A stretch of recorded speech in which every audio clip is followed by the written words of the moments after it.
continue. So, halacha number 11. If the seam between the two sections of the parchment tore partially, okay, so that's a problem. I mean, the parchment is still connected, but tore partially, right?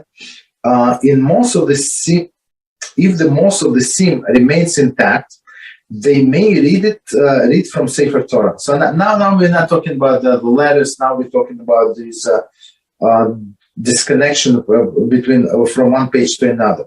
Right. So if most of them is intact, so most of it, like I would say, like 51%. So they continue reading. Right? If most of the seam is not intact, they must take a different Sefer Torah. So basically, there is no problem with the spelling or like shape of the letter, but because it's not connected. And if there is no Sefer Torah available, right? If the tear is in the same Chumash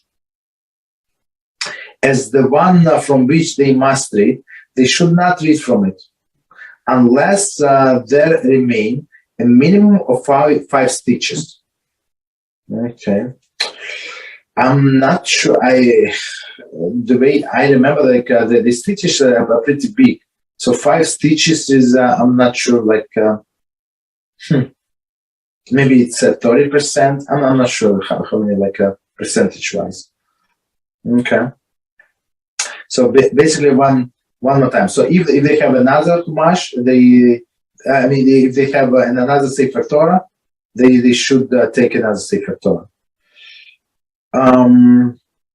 If there's a tear in the same Chumash they're going to read, so they were rolling the Sefer Torah and they found this tear in another Chumash, right? And not what they're looking for, so there is no problem, right? But if it's in this Chumash, that's the problem.